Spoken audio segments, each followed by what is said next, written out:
Hello, my dear friends. Assalamu alaikum to all of you. I hope you all are doing well in your studies.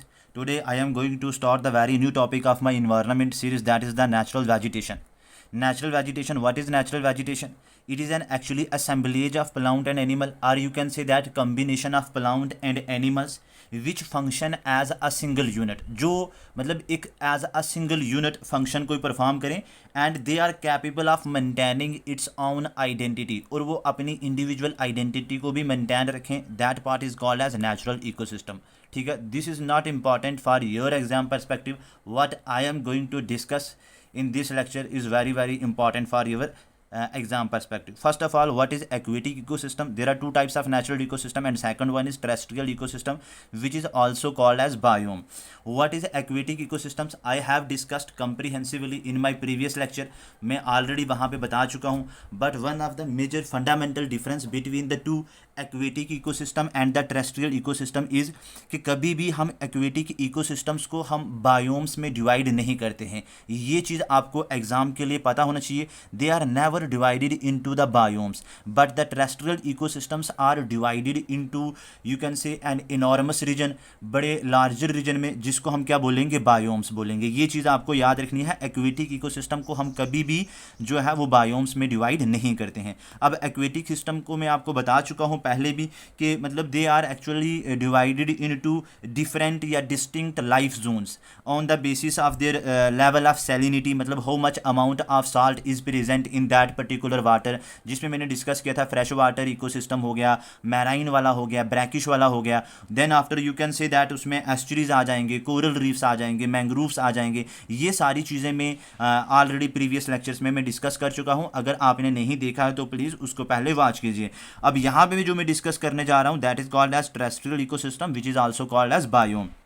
अब देखिए, biome मैंने बताया है कि suppose एक अर्थ का एक हैबिटेबल पार्ट को हम बोलते हैं biosphere. For example this part is called as, आप मान लीजिए कि ये आ जाएगा आपका कौन सा, ये आ जाएगा यहाँ पे सपोज एयर है, और एयर वाले पार्ट को हम बोलते हैं एटमॉस्फेयर. सपोज ये वाला पार्ट आएगा वाटर वाला, वाटर वाले पार्ट को हम बोलते हैं हाइड्रोस्फीयर. और सपोज ये वाला पार्ट आ जाएगा यहाँ पे जिसको मैं बोलता हूँ लैंड, जिसको जिसको बोलेंगे हम लिथोस्फीयर. तो अब यहाँ पे देखिए, ये लिथोस्फीयर आ गया, ये हाइड्रोस्फीयर आ गया. ठीक है, ये आ गया आपका हाइड्रोस्फीयर, और ये आ जाएगा आपका एटमॉस्फेयर. ये क्या हो जाएगा आपका एटमॉस्फेयर. और इसके बीच में कहीं यहाँ वाला, ये वाला जो एरिया ना, जहाँ पे आपका एयर भी प्रेजेंट हो, जहाँ पे आपकी लैंड भी मतलब प्रेजेंट हो, और जहाँ पे आपका वाटर भी प्रेजेंट हो, उस पार्ट को हम बोलते हैं बायोस्फीयर. बायो का मतलब होता है लिविंग. तो मतलब जहाँ पे ये तीनों चीज़ें अवेलेबल हों, आपका एयर भी हो, आपकी लैंड भी हो, एंड वाटर भी हो, उसको हम अगर हम वन वर्ड में डिफाइन करेंगे तो उसको हम बोलेंगे कि एक habitable part of the earth where the living organisms can survive. जहां पे वो सर्वाइव कर सकते हैं, उस पार्ट को हम बोलेंगे बायोस्फीयर. उसको हम क्या बोलेंगे, बायोस्फीयर. ये चीज़ आपको याद रखनी है. तो मैंने यही कहा कि एक terrestrial part of biosphere divided into enormous regions which are called as biome. अब देखिए, कोई भी टेरेस्ट्रियल पार्ट है, सपोज यही वाला जो टेरेस्ट्रियल पार्ट है, इसको भी हम अलग अलग रीजन्स में डिवाइड करते हैं. Why there is a need to divide into the distinct regions to this terrestrial part of the earth? Because of the variation in precipitation. अब what is the difference between the rainfall and precipitation? ये चीज़ आपने मुझे comment section में बतानी है. वैसे rainfall simple rainfall ही हो गया, और प्रेसिपिटेशन में आपका रेनफॉल भी आ जाएगा, आपकी स्नो भी आ जाएगी, आपकी हेल भी आ जाएगी. इसमें मतलब ऑल काइंड ऑफ प्रेसिपिटेशन आ जाएगी. तो अब हम इस बायोम्स को वाई मतलब there is a need to divide this terrestrial part of the earth into the distinct region just because of the variation, just because of the variation in precipitation. उसके बाद temperature, then the type of vegetation that is found on the different part of the earth, then animal life, and then the soil types. These are the characteristics, various characteristics on the basis of which we are dividing the terrestrial part of the biosphere, जिसे हम क्या बोलते हैं, biomes बोलते हैं. मतलब इन characteristics के basis पे ही हम डिवाइड करते हैं, जिसको हम क्या बोलेंगे, बायोम्स बोलेंगे. आई होप यहाँ तक क्लियर होगी. उसके बाद एक और चीज़ जो आपके MCQ पॉइंट्स ऑफ MCQ के पॉइंट ऑफ व्यू से इंपॉर्टेंट है कि कभी भी दो बायोम्स लाइक नहीं हो सकते। What is the reason behind it? देखिए कभी भी एक जैसी प्रेसिपिटेशन नहीं हो सकती। अगर आपने ज्योग्राफी थोड़ी बहुत पढ़ी है तो आपने ये देखा होगा कि यहाँ पे सपोज इक्वेटर है 0 डिग्री जिसको बोलते हैं, यहाँ पे 23 डिग्री, अगर हम हाफ नॉर्थ वाली साइड पे जाएंगे तो ट्रॉपिक ऑफ कैंसर, साउथ वाली साइड पे आएंगे तो ट्रॉपिक ऑफ कैप्रिकॉर्न, और अगर यहाँ पे नॉर्थ और साउथ पोल पे जाएंगे तो आप ये देखिए कि मतलब एक वेरिएशन है प्रेसिपिटेशन पे। इस कहीं ना कहीं इस इक्वेटोरियल रीजन पे जो होगी वो ज़्यादा बारिश होगी, रेनफॉल जो होगी वो यूनिफॉर्म रहेगी। उसका भी क्या रीज़न है? Because of the direct insolation. यहाँ पे इस इक्वेटोरियल रीजन पे इंसोलेशन जो होती है वो डायरेक्टली होती है, जिसकी वजह से यहाँ पे ज़्यादा बारिश भी होती है। लेकिन अगर हम पोल की बात करेंगे तो वहाँ पे इंसोलेशन नहीं होती है, क्योंकि वहाँ पे इंसोलेशन होती है लेकिन बट स्लांटिंग रेज होती हैं और कम इंसोलेशन की वजह से कम बारिश भी होती है। तो अब देखिए जैसे प्रेसिपिटेशन वैरी करती है from lower latitude to higher latitude, in the same way देखिए टेम्परेचर भी वैरी करता होगा, वेजिटेशन वहाँ पे टाइप ऑफ ग्रासेस या टाइप ऑफ फ्लोरा जो यहाँ पे होगा वो भी वैरी करता होगा। उसके बाद एनिमल लाइफ जो होगी वो भी वैरी करती होगी, और साइल के जो टाइप्स भी होंगी वो भी डिफरेंट होंगी। तो कभी भी दो बायोम्स एक जैसे नहीं हो सकते, ये भी चीज़ आपको याद रखना है। थर्ड पॉइंट मैंने लिखा यहाँ पे वही distinct climate, already I have discuss with you कि इन कैरेक्टरिस्टिक्स की वजह से हमने इसको अलग अलग पार्ट में डिवाइड किया। अब यहाँ पे टाइप्स ऑफ बायोम कौन कौन से आगे मैंने यहाँ पे डिस्कस किया है। यहाँ पे मैंने एक फिगर बनाने की कोशिश की है। देखिए इसका सबसे टॉप वाला पार्ट जो आगे आपका पोलर, देन आ जाएगा आपका Tundra. I will discuss each and everything with nitty-gritty, आप सिर्फ मेरे साथ बने रहिए। उसके बाद देखिए यहाँ पे बोरियल फॉरेस्ट जिसको हम कॉनिफेरस फॉरेस्ट भी बोलते हैं, जिसको हम टैगा भी बोलते हैं। देन कोल्ड डेजर्ट्स आ गया, प्रेरी आ गया, डैशिडियस टेम्परेट डैशिडियस फॉरेस्ट आ गया, tropical rain forest 1 2 3 I have mention there, ये मैंने यहाँ पे लिखा है tropical grassland savanna and the temperate deciduous forest. And यहाँ पे मैंने लिखा आपका वार्म डेजर्ट। और इसका ये वाला जो पार्ट होगा ऊपर वाला part, this is the colder part and this is the warmer part, ठीक है। तो ये एक सपोज मैंने अर्थ के एनॉर्मस रीजन को, अर्थ के बड़े सारे रीजन को मैंने अलग अलग पार्ट्स में, अलग अलग रीजन्स में डिवाइड कर दिया है on the basis of these characteristics. In basis के कैरेक्टरिस्टिक्स पे मैंने इसको डिवाइड कर दिया, ठीक है। अब वन बाय वन हम मैं इन सबको डिस्कस करूंगा। सबसे पहले देखिए आपका टंड्रा बायोम आ गया, जो यहाँ पे ये वाला आ गया। अब सबसे पहले इसमें इंपॉर्टेंट चीज़ क्या है कि टंड्रा का मीन्स होता है बैरन लैंड। बैरन लैंड मतलब where there is no vegetation, where there is no flora, मतलब वहाँ पे कोई भी वेजिटेशन नहीं होती है। Why? Because of the severe environmental conditions, मतलब वहाँ पे इन्वायरमेंटल कंडीशंस जो है वो फेवरेबल नहीं है, जिसकी वजह से वहाँ पे कोई भी वेजिटेशन जो है वो ग्रो नहीं करती। In other word you can say that कि मतलब no tree. Why there is no tree? Because of the permafrost. Permafrost is the area of the earth which is completely frozen, जो जिसके ऊपर स्नो होती है, जो पूरी तरह से जहां पे बर्फ जमी होती है, उस पार्ट को हम बोलते हैं परमाफ्रॉस्ट। तो आई होप ये चीजें आपको याद रहेंगी। अब इस टंड्रा बायोम को फर्दर क्लासीफाई किया गया है 2 टाइप्स में। एक है आपका आर्टिक टंड्रा, दूसरा है आपका alpine tundra. First of all where is the distribution, मतलब ये आर्टिक टंड्रा आपका किस रीजन के, अर्थ के किस रीजन पे जो है वो पाया जाता है। तो सबसे पहले देखिए below polar ice cap. Suppose ये आपके पोल्स हो गए, मैंने आपको बताया कि ये नॉर्थ पोल और साउथ पोल, तो इन पोलर आइस कैप के बिल्कुल नीचे आपको ये आर्टिक टुंड्रा देखने को मिलेगा। सेकंड इंपॉर्टेंट चीज, above the tree line in the northern hemisphere, ये नॉर्दर्न हेमिस्फीयर आ गया। तो आपको आई होप पता होगा ये 0 डिग्री है, जो मतलब आपका इक्वेटर ये होल इस अर्थ को मतलब डिवाइड करता है इन द 2 पार्ट्स, इस कंटिनेंट को डिवाइड करता है 2 पार्ट। ऊपर वाला जो हो जाएगा नॉर्दर्न साइड में नॉर्दर्न हेमिस्फीयर, और नीचे वाली साइड आ जाएगा आपका सौदर्न हेमिस्फीयर। तो उसके बाद थर्ड चीज इसमें इंपॉर्टेंट कि northern fringe of Canada, Alaska, Russia and island groups of the Arctic ocean. अगर आपने मैप को देखा है तो देखिए आप यहाँ पे अगर सपोज आपका अमेरिका है तो अमेरिका में यहाँ पे आ जाएगा आपका कहीं कनाडा, यहाँ पे आ जाएगा आपका अलास्का, यहाँ पे आ जाएगा आपका रशिया वाला पार्ट। तो इस ग्रुप में आपको ये वाला आर्टिक टुंड्रा जो होगा देखने का मिलेगा। अगर तो आप स्टेट पीएससी का एग्जाम दे रहे हैं या यूपीएससी का देंगे तो फिर ये रीजन्स भी आपके लिए इंपॉर्टेंट है, आपको पता होना चाहिए। उसके बाद देखिए साउथ पोल पे आपको ये जो टुंड्रा है, ये आर्टिक टुंड्रा, या इनफैक्ट अगर हम ओवरऑल टुंड्रा की बात करें तो मतलब काफ़ी कम रीजन पे आपको देखने को मिलेगा, because this southern part is completely covered by the water, oceanic water के साथ कवर्ड है। ड्यू टू विच आपको वहाँ पे ये इतना ज़्यादा जो होगा आपको टुंड्रा देखने को नहीं मिलेगा, टुंड्रा बायोम आपको नहीं मिलेगा। तो मैंने यहाँ पे लिखा भी है। Then second part is your alpine tundra. Alpine tundra के लिए मैंने आपको क्या बताया है कि अल्पाइन टुंड्रा के लिए मैंने आपको ये बताया है कि ये हाई माउंटेनियस एरियाज पे आपको देखने को मिलेंगे।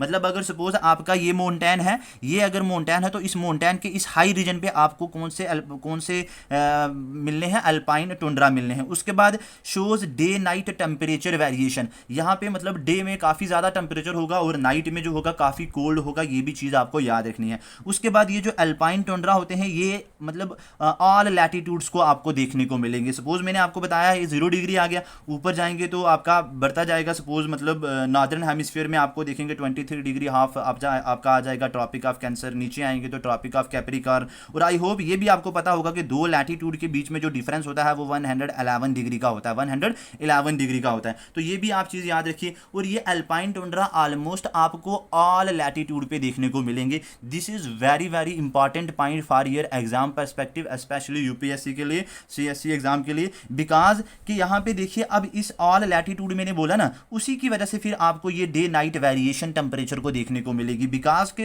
इक्वेटर पे समवेयर टेम्परेचर मतलब वेरी हाई होगा, उसके बाद जो होगा वो पोल्स वाली साइड में या हायर लैटिट्यूड पे जो टेम्परेचर जो होगा वो आपको कम देखने को मिलेगा, तो जिसकी वजह से यहाँ पे आपको टेम्परेचर में वेरिएशन देखने को मिलेगी। उसके बाद इस टुंड्रा बायोम के रिलेटेड कुछ important points I have discussed with you. First of all, reptiles and amphibians are almost absent somewhere sometime. Examiner मतलब specially in the UPSC CSC exam, examiner ऐसा पूछता है कि मतलब amphibians and reptiles are completely absent. तो my dear friends, not completely but almost. तो almost means के मतलब कंप्लीट वो एब्सेंट नहीं करते होंगे। तो आई होप आपको रेप्टाइल्स और एम्फीबियंस में डिफरेंस पता होगा। बोथ आर वर्टिब्रेट्स, एक तो ये दोनों क्या हैं, वर्टिब्रेट्स हैं। उसके बाद एम्फीबियंस जो होते हैं जिनकी ड्यूल लाइफ होती है, ड्यूल नेचर ऑफ लाइफ, मतलब यू कैन से दैट कि ये लैंड पे भी रहते हैं और साथ में ये वाटर पे भी रहते हैं। एक चीज़ आपको ये पता होना चाहिए। उसके बाद इसके इनमें क्या होता है कि यू कैन से दैट कि ये दोनों कोल्ड ब्लडेड होते हैं, हम ह्यूमंस वार्म ब्लडेड हैं। ये चीज़ें आपको इनके बारे में पता होना चाहिए। बाकी rest of the things, rest of the detail I will discuss in my coming lectures. Then after you can say that कि most of the elements long life around 150 to 300 years, मतलब animal living in the tundra biome, उनकी जो बहुत सारे जो animal हैं उनका जो लाइफ स्पैन होगा वो काफ़ी लॉन्ग होगा, almost you can say that कि 150 to 300 ईयर्स होगा। उसके बाद मैमल्स जो होते हैं ये लार्जर बॉडी होती है एंड स्मॉलर लिम्स होते हैं, means you can say that कि उनके जो ईयर्स होते हैं, उनकी जो लेग्स होती हैं, उनकी जो टेल होगी वो छोटी होगी। ये ऑलरेडी मैं डिस्कस कर चुका हूँ in one of the my environmental short, जिसमें मैंने आपको बताया था ग्लोगर रूल क्या होता है, उसके बाद बर्जमैन रूल क्या होता है, एलन रूल क्या होता है, गॉस हाइपोथेसिस क्या होता है। प्लीज़ जाइए उनको देख लीजिए। तो यहाँ पे ये जो टुंड्रा बायोम में आपको जो मैमल्स मिलेंगे, इनकी बॉडी तो लार्ज होती है लेकिन इनके लिम्स जो होते हैं ये भी स्मॉलर होते हैं। अब मतलब अगर आपको एग्जामिनर ऐसा इंटरव्यू में पूछता है कि why the mammals found in the tundra biomes have shorter limbs, तो व्हाट इज योर आंसर? आपका उसमें क्या रिस्पॉन्स रहेगा? आपने ये बताना है कि to avoid the heat loss, मतलब अगर लिम्स जितने छोटे होंगे उतना उसकी बॉडी में से जो हीट लॉस होगा वो कम होगा। उसके बाद देखिए flora and fauna, flora means plant होता है, ठीक है, प्लांट होता है, एंड फना मीन्स होता है एनिमल, ठीक है, क्या होता है? एनिमल। याद रखिए ये जो ए आ रहा है ना, इससे आप याद रखिए कि एनिमल। तो अब यहाँ पे जो फ्लोरा आपको इस टंड्रा बायोम में देखने को मिलेगा, आपको कॉटन ग्रास मिलेगा, विलोज मिलेगा, लाइकन मिलेगा। लाइकन में ऑलरेडी आपको बता चुका हूँ कि ग्राउंड वाटर में तो आपको नहीं देखने को मिलेंगे, ठीक है ना, लाइकन आपको ग्राउंड वाटर में नहीं देखने को मिलेंगे। ये भी मैंने एक अपने प्रीवियस लेक्चर्स में मैंने डिस्कस किया था, अगर वो लेक्चर आपने नहीं देखा तो प्लीज जाके उसको वॉच कीजिए। उसके बाद लाइकन के मैंने बारे में आपको ये बताया था क्योंकि इंपॉर्टेंट स्पीशीज है, actually it is the combination of algae and fungus. Lichen जो है ये किस किस का कॉम्बिनेशन है? आपका एल्गी और फंजाई का ये कॉम्बिनेशन है। उसके बाद मैंने ये बताया था कि ये मोस्टली कॉमन आपको वेटलैंड में मिलेंगे। कहाँ पे मिलेंगे? वेटलैंड में। रिवर्स में आपको रेयर मिलेंगे, लेकिन ग्राउंड वाटर में ये एब्सेंट होते हैं। ये चीज़ भी आपको याद रखनी है। उसके बाद इनके रिलेटेड आप अभी फिलहाल इतना याद रखिए। देन आफ्टर मैंने क्या बताया आपको कि फना की बात करेंगे तो reindeer, lemmings, squirrel, all these are the fauna जो आपको कहाँ पे मिलेगा, टंड्रा बायोम में। तो अगर आपने यूपीएससी का इस बार पेपर देखा है तो वहाँ पे स्क्वेरल के बारे में पूछा हुआ था कि स्क्वेरल ओमनीवोरस है या नहीं है, एक दो स्टेटमेंट इसके ऊपर और भी थी। तो ये सारी चीज़ें आपको पता होना चाहिए। अगर आप इनको गूगल करिए, इनके बारे में इंफॉर्मेशन कलेक्ट करिए, यहाँ पे स्पेस दी है, इस पर भी आप लिख सकते हैं, नहीं तो मेरे साथ बने रहिए। आई will discuss each and everything regarding these species.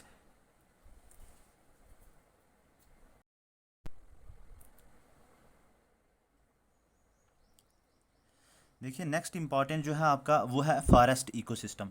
Forest ecosystem में हम ये चीज़ देखते हैं कि इसमें यू कैन से दैट कि it is also the combination of different kinds of biotic community or the complex assemblage of different kinds of biotic community को हम क्या बोलते हैं, forest ecosystem.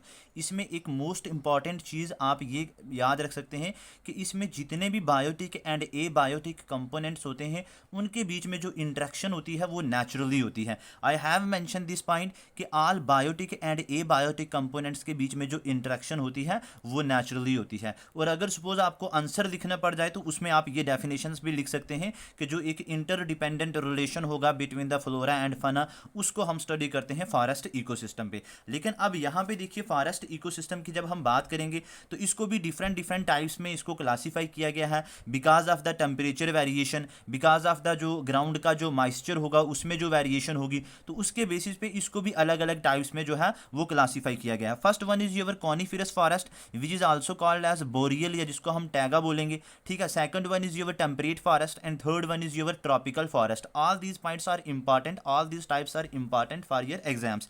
First of all देखिए जब हम इन तीनों की बात करते हैं, चाहे वो कॉनिफेरस हो which is also called as boreal, जो मतलब आपने अभी हमने रिसेंटली पीछे जो पढ़ा है वो पढ़ा टुंड्रा, टुंड्रा के जस्ट बिलो आपका आ जाता है बोरियल जिसको हम टैगा भी बोलेंगे। इन तीनों को जो है वो अरेंज किया गया है एक ग्रेडियंट में। From you can say that कि यहाँ पे अगर नॉर्थ पे सपोज आपका टुंड्रा था, उसके बिल्कुल नीचे आपको देखने को मिलेगा आपका सपोज कॉनिफेरस, या उसके बिल्कुल नीचे आपको देखने का मिलेगा आपका बोरियल या जिसको हम टैगा बोलेंगे, और उसके नीचे आपको देखने को मिलेगा टेम्परेट, और उसके नीचे आपको देखने का मिलेगा यहाँ पे ट्रॉपिकल फॉरेस्ट। तो मतलब इनको अरेंज किया गया है from you can say that north to south में, साउथ डायरेक्शन में इनको अरेंज किया गया है। सेकंड इंपॉर्टेंट थिंग आपको ये भी याद रख सकनी है कि या आप ये बोल सकते हैं कि सपोज मैंने आपको बताया था कि ये 0 डिग्री इक्वेटर है, तो जैसे जैसे आप जाते जाएंगे तो ये हाई लैटिट्यूड पे आप जाते जाएंगे, तो इनको ना इस हाई लैटिट्यूड से या हाई एल्टीट्यूड से लोअर एल्टीट्यूड की तरफ इनको अरेंज किया गया है। ये चीज़ आप इंपॉर्टेंट याद रखिए कि कॉनिफेरस फॉरेस्ट या बोरियल को, टेम्परेट को एंड ट्रॉपिकल्स को, they are arranged in a gradient form from north to south और from high altitude to lower altitude.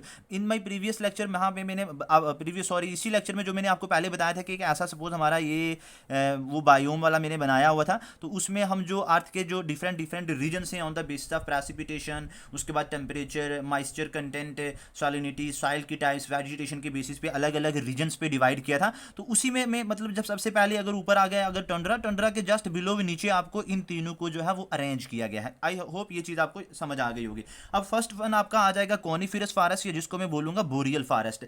इसमें आप देखिए सबसे पहले तो ये फॉरेस्ट कहाँ पे आपको मिलेंगे, ये कोल्डर रीजन में मिलेंगे। जहां जहां पे आपको अगर ये वन वर्ड भी आप याद रखेंगे तो आपको इसके ऊपर जो भी क्वेश्चन आएगा आप गलत नहीं करेंगे कि ये coniferous forest are the boreal forest are found in the colder region. Why they are found in the colder region, what are the characteristics और what are the different facets on the basis of which these forest are found in the colder region, just because of the high rainfall और the heavy rainfall. One important. Second important thing, यहाँ पे long winter होता है और short summer होता है, ये भी चीज़ आप याद रखिएगा। देखिए जब जहाँ पे हाई रेनफॉल होगी और कोल्डर रीजन पे जो विंटर होता है वो यूजुअली लॉन्गर ही होता है as compare to the summer.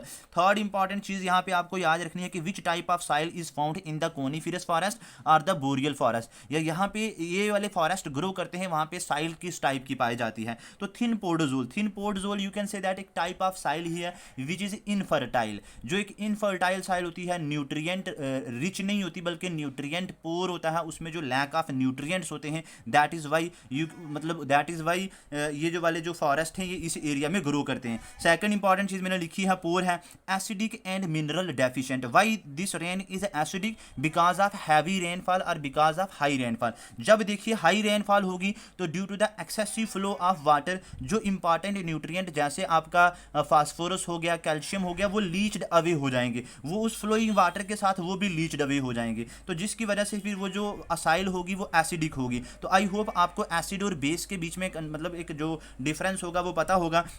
Suppose अगर 7 से pH कम होता है तो उसको हम बोलेंगे एसिडिक, और जितना ज़्यादा कम होगा उतना वो ज़्यादा एसिडिक होगा। फॉर एग्जांपल अगर 6 है, 5 है, 4 है तो ये 4 वाला ज़्यादा एसिडिक है, उससे कम थोड़ा 5 वाला होगा, उससे कम वाला। और अगर 7 से ज़्यादा pH होगा अप टू 14 तक तो उसको बोलते हैं बेसिक, मतलब अल्कलाइन होगा। तो यहाँ पे आपने देख लिया कि ये एसिडिक है, ये मिनरल डेफिशिएंट है। Why? Because of the heavy rainfall.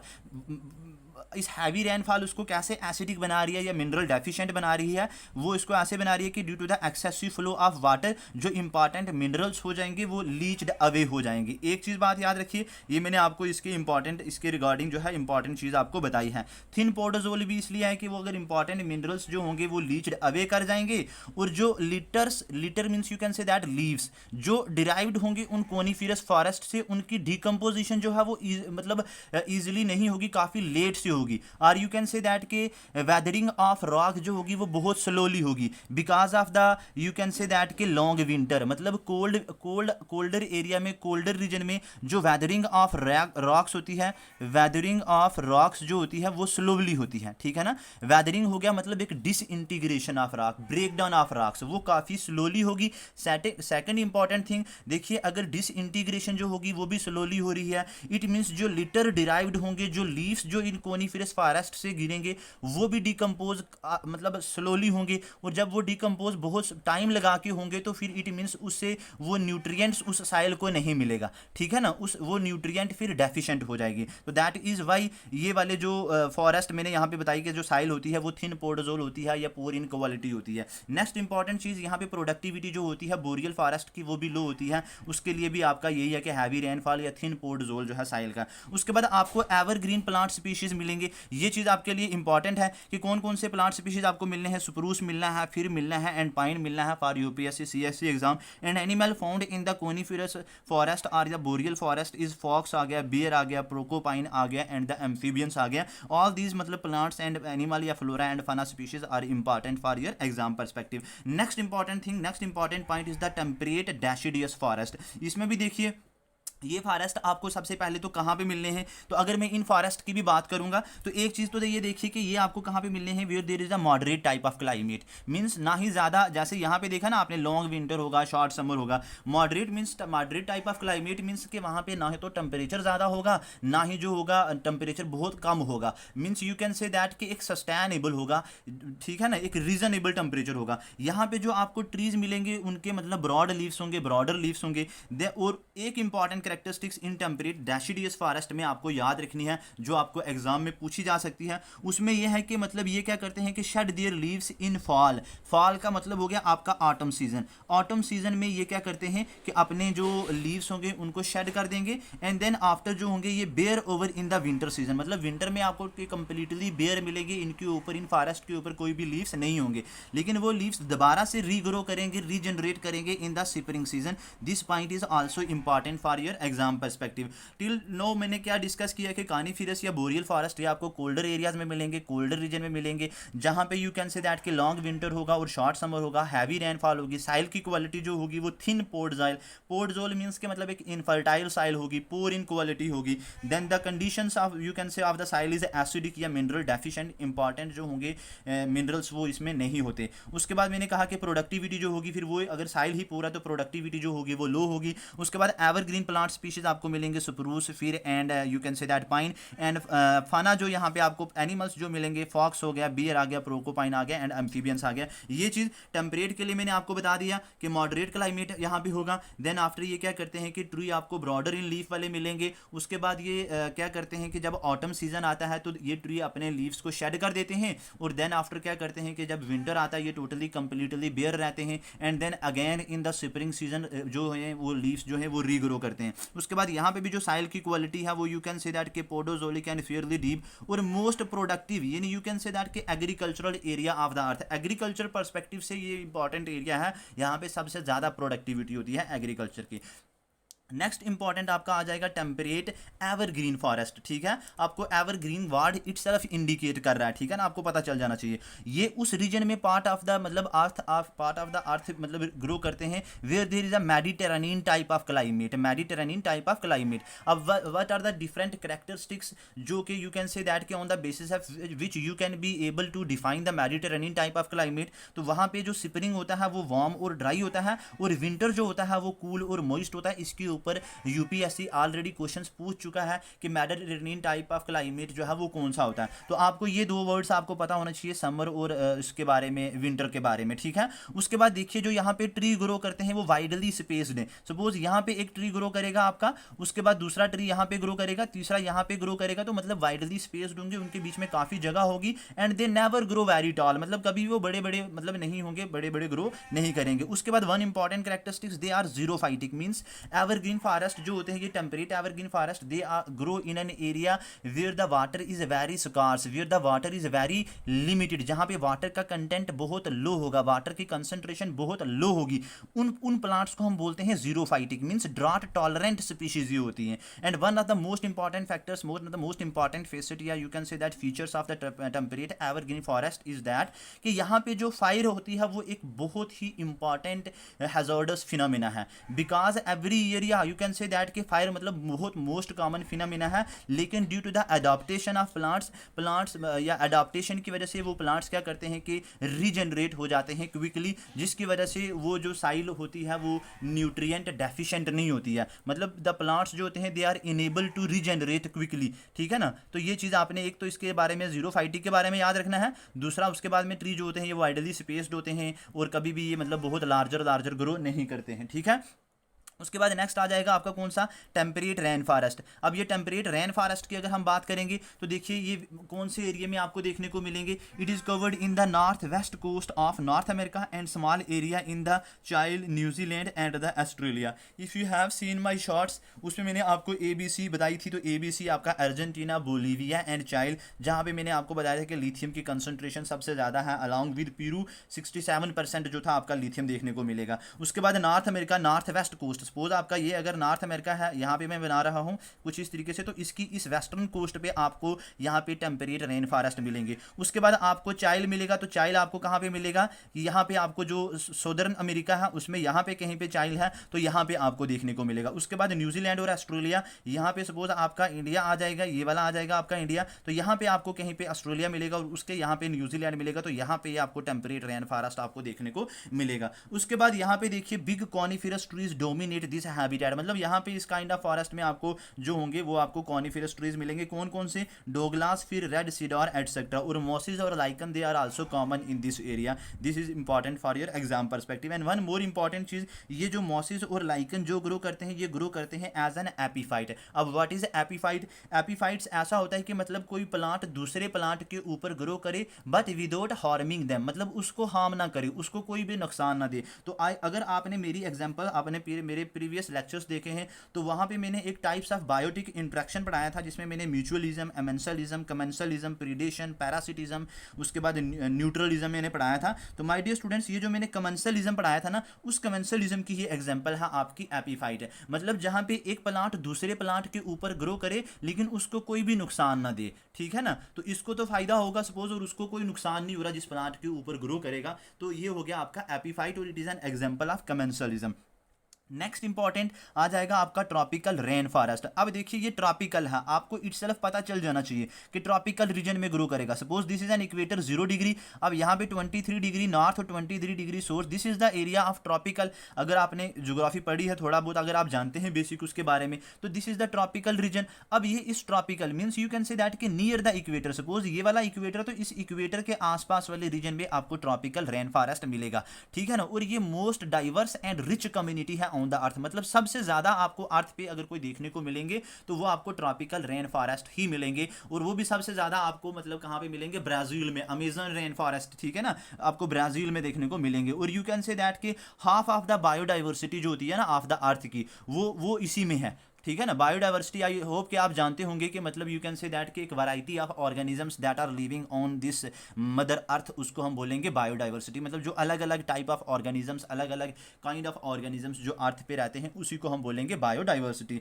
तो उसके बाद यहाँ पे एक चीज़ मैंने आपको क्या बताया कि ये मोस्ट डाइवर्स है और रिच कम्युनिटी है। सेकंड इंपॉर्टेंट चीज़ मैंने यहाँ पे आपको बताई है कि टेम्परेचर और ह्यूमिडिटी यहाँ पे throughout the year remain high, मतलब यहाँ पे हाई रहती है। अब why there is a temperature या ह्यूमिडिटी रिमेन्स हाई, बिकॉज देखो यहाँ पे प्रेसिपिटेशन भी बहुत ज़्यादा होती है, और साथ में यहाँ पे आपकी यू कैन से दैट के इंसोलेशन भी बहुत ज़्यादा होती है, क्योंकि सनलाइट की जो रेज हैं, incoming solar radiation directly fall करती हैं इस इक्वेटर वाले रीजन पे। तो फिर यहाँ पे जो जब वो ज़्यादा फॉल करेंगी तो उसके बाद यहाँ पे इवेपोरेशन भी ज़्यादा होता है, इवेपोरेशन होता है तो अल्टीमेटली प्रेसिपिटेशन पे बहुत ज़्यादा होगा। तो यू कैन से दैट के टेम्परेचर और ह्यूमिडिटी रिमेन्स हाई। उसके बाद एनुअल रेनफॉल जो होता है वो यहाँ पे ग्रेटर देन 200 सेंटीमीटर आपको देखने को मिलेगी, and it remain uniform through out the year. ऐसा नहीं है कि कुछ पर्टिकुलर मंथ में ही आपको यहाँ पे रेन मिलेगी, but through out the year आपको रेनफॉल जो होगी वो यहाँ पे यूनिफॉर्म रहेगी। साइल जो है वो red latosol and very thick है। Red latosol means contain high amount of iron and aluminium. It is also the type of soil where there is a high amount of aluminium and iron in present. उसके बाद high leaching होगी, make soil useless for agriculture. Why there is high leaching, for example मैंने अभी यहाँ पे कहा कि temperature and humidity remain high, due to the high temperature more precipitation will take place, and if there is a more precipitation in a particular region take place, then there is a high leaching। वहां पे क्या होगा कि important nutrients gets leached away with the flow of with the excessive rain, with the excessive flow of water। that is why मैंने ये कहा कि ये useless है for agriculture, क्योंकि high leaching होगी। high leaching इसी वजह से होती है क्योंकि यहाँ पे ज़्यादा precipitation होती है, यहाँ पे ज़्यादा रेनफॉल होती है। उसके बाद लार्जेस्ट रेन फॉरेस्ट आपको ये ट्रॉपिकल रेन फॉरेस्ट आपको ब्राज़ील में मिलेंगे एंड डीआरसी में मिलेंगे। DRC stand for democratic Republic of Congo, and it cover around 6 to 7% of earth area. मतलब जो अर्थ का टोटल जितना भी एरिया है उसमें से 6 to 7% में आपको ट्रॉपिकल रेन फॉरेस्ट मिलेगा, और हाफ ऑफ द बायोडाइवर्सिटी का ये ट्रॉपिकल रेन फॉरेस्ट आपका होम है। यहाँ तक इसके एक बार एक क्विक रिवीजन मैंने कि फॉरेस्ट इकोसिस्टम क्या होता है, कि जिसमें यू कैन से दैट के स्टडी करते हैं एक interdependent relation of flora and fauna, और इसमें जितने भी बायोटिक एंड एबायोटिक कंपोनेंट होते हैं उनकी जो यू कैन से दैट के उनकी जो इंट्रैक्शन होती है वो नेचुरली होती है। तो इसमें तीन तरह के हमने मेनली फॉरेस्ट डिस्कस किए, coniferous, temperate and the tropical. मैंने आपको बताया कि इनको एक ग्रेडियंट में अरेंज किया जाता है फ्रॉम नॉर्थ टू साउथ। सबसे ऊपर आपके कॉनिफेरस देखने को मिलेंगे, देन टेम्परेट मिलेंगे, देन आपको ट्रॉपिकल मिलेंगे। यहाँ पे ऐसा भी हो सकते हैं कि हाई लैटिट्यूड से लोअर लैटिट्यूड में आपको देखने को मिलेंगे, ठीक है। और मैं आपको बता चुका हूँ कि एक मतलब हाई एल्टीट्यूड से लोअर एल्टीट्यूड की तरफ इनको अरेंज किया जाता है। Then after I have discuss with you coniferous forest और the boreal forest which is also known as taiga. They are found in the colder region, जहाँ पे ज़्यादा रेनफॉल होगी, लॉन्ग विंटर शॉर्ट समर होगा। साइल का जो टाइप होगी, मतलब which type of soil found in this region, आपको थिन पोडोजोल मतलब which is poor in quality, एक इनफर्टाइल साइल जो होगी वो यहाँ पे आपको देखने को मिलेगी। उसके बाद इंपॉर्टेंट चीज़ यहाँ पे आपको फ्लोरा एंड फना ये स्पीशीज आपको याद रखनी है। टेम्परेट डेसिडियस फॉरेस्ट की बात करेंगे, यहाँ पे मॉडरेट टाइप ऑफ क्लाइमेट है, मतलब यू विल नेवर सी के मतलब बहुत ज़्यादा एक एक्सट्रीम या severe environmental conditions are present there, ऐसा नहीं होगा, एक मॉडरेट टाइप ऑफ क्लाइमेट्स होगा। और यहाँ पे इंपॉर्टेंट कैरेक्टरिस्टिक्स क्या होता है कि जो प्लांट्स होते हैं वो you can say that autumn season में या जिसको हम फॉलन सीजन में अपने प्लांट्स को वो शेड कर देंगे, अपने लीव्स को वो शेड कर देंगे, एंड देन रिगेन मतलब या रीग्रोथ होगी उन लीव्स की स्प्रिंग सीजन में। ये चीज़ आपको इंपॉर्टेंट याद रखनी है। उसके बाद मोस्ट प्रोडक्टिव रीजन है for the agriculture point of view. उसके बाद अगर हमने देखा तो टेम्परेट एवरग्रीन फॉरेस्ट में मैंने आपको बताया यहाँ पे इंपॉर्टेंट चीज़ आपको मेडिटेरेनियन टाइप ऑफ क्लाइमेट आपको यहाँ पर देखने को मिलेगा, जहाँ पे वो होगा वहाँ पे ये वाले फॉरेस्ट ग्रो करेंगे। और मेडिटेरेनियन टाइप ऑफ क्लाइमेट के कैरेक्टरिस्टिक्स क्या है, वहाँ पे आपको समर वार्म और ड्राई मिलेगा, और विंटर जो होगा आपको कूल और मॉइस्ट मिलेगा। डेफिनेटली कभी ना कभी आपको ये वाला एमसीक्यू आपको पेपर में देखने को मिलेगा, तो फिर उस वक्त मुझे याद कर लेना, ठीक है। उसके बाद ट्री जो है यहाँ पे आपको मैंने कहा कि वाइडली स्पेस्ड होंगे, दूर दूर होंगे, और वो कभी भी बहुत बड़े मतलब in length longer longer in या लार्जर इन लेंथ नहीं होंगे। उसके बाद वन इंपॉर्टेंट कैरेक्टरिस्टिक्स मैंने बताया कि जीरोफाइटिक होते हैं, मतलब ड्रॉट टॉलरेंट होते हैं। Means you can say that these temperate evergreen forest grow in that particular area where the water is very less, availability of water is very low. You can say that water scarce conditions पे, water scarce area में आपको ये वाले forest देखने को मिलेंगे। And one of the most important factors there यहाँ पे जो है वो है फायर है, लेकिन due to the adaptation of plant के, मतलब प्लांट्स जो है उनकी अडाप्टेशन होती है and they regenerate, they regrow again, और उसकी वजह से यहाँ पे ये फिर कंटिन्यूसली चलता रहता है। देन मैंने टेम्परेट रेन फॉरेस्ट की बात की है। ये मैंने आपको कहा है कि स्मॉलर एरिया ही कवर करते हैं। इनमें आपको जो मैंने चीज़ आपको बताई है कि मॉसिस एंड लाइकन भी आपको देखने को मिलेंगे, और ये ग्रो करते हैं as an epiphyte. Epiphytes are the plants that grow on another plants without harming them. ठीक है ना, ये इंपॉर्टेंट कैरेक्टरिस्टिक्स आपको याद रखना। और epiphyte is an example of commensalism, examiner may ask you in your exam. Final last जो मैंने आपको बताया कौन सा आ जाएगा, ट्रॉपिकल रेन फॉरेस्ट, जिसमें मैंने आपको कहा कि ये इक्वेटर के नियर बाई एरिया में आपको देखने को मिलेगा, जहाँ पे आपको प्रेसिपिटेशन भी बहुत ज़्यादा देखने को मिलेगी। उसके बाद आपको ह्यूमिडिटी भी आपको मिलेगी, टेम्परेचर भी हाई मिलेगा, एक्सेसिव रेनफॉल वही हो गया। लेकिन यहाँ पे एक चीज़ है कि एक्सेसिव रेनफॉल की वजह से यहाँ पे लीचिंग भी ज़्यादा होगी, और लीचिंग की वजह से फिर ये जो साइल होती है वो एग्रीकल्चरल के लिए इतनी यूजफुल नहीं रहती। उसके बाद इस एरिया में आपको यहाँ पे हाई बायोडाइवर्सिटी देखने को मिलेगी, और ये ब्राज़ील या डीआरसी वाला जो रीजन है, डेमोक्रेटिक रिपब्लिक वाला रीजन है, वहाँ पे ये वाले आपको फॉरेस्ट देखने को मिलेंगे। उसके बाद नेक्स्ट चलते हैं हम। नेक्स्ट इंपॉर्टेंट देखिए आपका ट्रॉपिकल सीजनल फॉरेस्ट। अब ये सारी चीज़ें इतनी इंपॉर्टेंट आपके लिए नहीं है, जो हमने इंपॉर्टेंट थी वो ऑलरेडी पीछे डिस्कस कर चुकी हैं।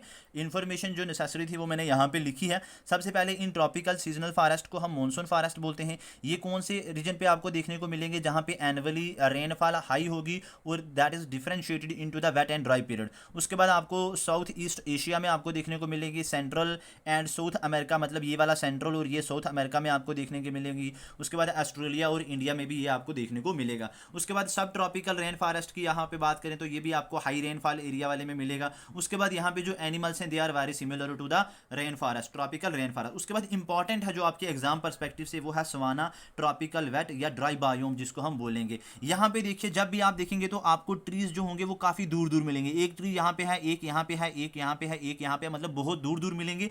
लेकिन यहाँ पे जो ग्रासेस होंगे वो काफी टॉल होंगी, वो मतलब काफी मतलब लॉन्ग इन लेंथ होंगी। ये आप चीज याद रखिए। उसके बाद सेकंड इंपॉर्टेंट चीज, यहाँ पे जो ट्रीज होते हैं ना, ये अपने जो लीव्स होते हैं इनको शेड कर देते हैं। ये क्यों, मतलब इन लीव्स को शेड करते हैं ताकि जो वाटर लॉस हो रहा है वो ना हो, क्योंकि वाटर जो है वो लॉस होता है ड्यू टू द ट्रांसपायरेशन। तो उस वाटर के लॉस ना होने, मतलब ना हो, उसकी वजह से ये क्या करते थे, अपने लीव्स को शेड कर देते हैं। थर्ड इंपॉर्टेंट चीज, चलो जो मैंने यहाँ पे लिखी है ऑलरेडी, ये चीजें आप देख लेंगे कि ट्री कौन से हैं। यहाँ पे अम्ब्रेला शेप के होते हैं। देन मैमल्स जो यहाँ पे आपको बर्ड्स या रेप्टाइल्स भी आपको देखने को मिलेंगे। वन इंपॉर्टेंट थिंग यहाँ पे आपको और यहाँ पे याद रखनी है कि यहाँ पे जो फायर जो है सवाना के अंदर, अगर मतलब उन ग्रासेस को आग लगती है तो दे आर कार्बन न्यूट्रल। अब when there is a word carbon neutral, it is very important for your exam perspective कि how the fire in the savanna forest is carbon neutral. It means क्या कि वो carbon बिल्कुल emit नहीं करते, carbon emission नहीं होता। No my dear friends, ऐसा नहीं है। एक्चुअल में जब ये ग्रासेस जो होती हैं, जब इनको फायर लगती है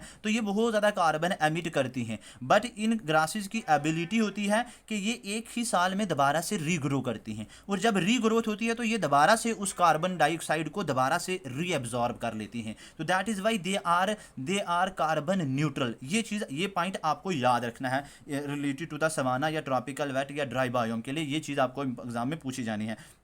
नेक्स्ट इंपॉर्टेंट थिंग देखिए आपको ग्रासलैंड, ये भी एक बायोम ही है। यहाँ पे आपको ग्रासेस बहुत ज़्यादा देखने को मिलेंगी, और ये ग्रासेस ऑलमोस्ट आपको सभी कंटिनेंट में मिलेंगी एक्सेप्ट एंटार्क्टिका को छोड़ के। उसके बाद यहाँ पे मैंने आपको बताया कि ये वाला रीजन पे आपको ग्रासेस सबसे ज़्यादा मिलेंगी। उसके बाद यहाँ पे जो फना है आपका बाइसोन है, कैटल है, रोडेंट्स हैं, nesting birds and etcetera you will see there in the grassland biome. Last जो है आपका आ जाएगा desert you can say that where there is a low rainfall, जहाँ पे आपकी ह्यूमिडिटी काफ़ी लो होगी, स्पोरेडिक रेनफॉल होगी, वाटर कंटेंट काफी लेस होगा, वाटर की कंसंट्रेशन वेरी पोर होगी। यू विल सी मतलब कंटिनेंट के इंटीरियर पे, सपोज जहाँ पे भी एक पूरा कंटिनेंट है तो उसके बिल्कुल कहीं सेंटर में या mostly you will see desert जो होते हैं वो western part of the continent है। तो आप मुझे बताएंगे कमेंट सेक्शन में कि why most of the desert lie in the western part of the continent. ठीक है। उसके बाद यहाँ पे आपको डेज जो होंगे वो वेरी हॉट मिलेंगे एंड नाइट जो है वो very cold. Already information given है यहाँ पे। Flora and fauna you will also there, आप देख लीजिए। उसके बाद कुछ प्रीलिम्स पॉइंटर जो आपके लिए इस ग्रास लैंड के रिलेटेड इंपॉर्टेंट है। देखिए कुछ ट्रॉपिकल ग्रास लैंड है, जैसे आपको ईस्टर्न अफ्रीका में सवाना मिलेगा, ब्राज़ील में आपको कैंपॉस, वेनेजुएला में लेनोस, अर्जेंटीना में ये टेम्परेट ग्रास लैंड है पैम्पॉस। उसके बाद आ जाएगा आपका नॉर्थ अमेरिका में प्रेरी, साउथ अफ्रीका में वेल्ड, उसके बाद यूरोप और सेंट्रल एशिया में आपको स्टेपी, ऑस्ट्रेलिया में डान, हंगरी में आपको या हंगरी में आपको पुस्टाज, और न्यूजीलैंड और ऑस्ट्रेलिया में आपको टोसॉक देखने को मिलेंगे। ये कुछ फैक्चुअल इन्फॉर्मेशन थी which is very important for your exam perspective.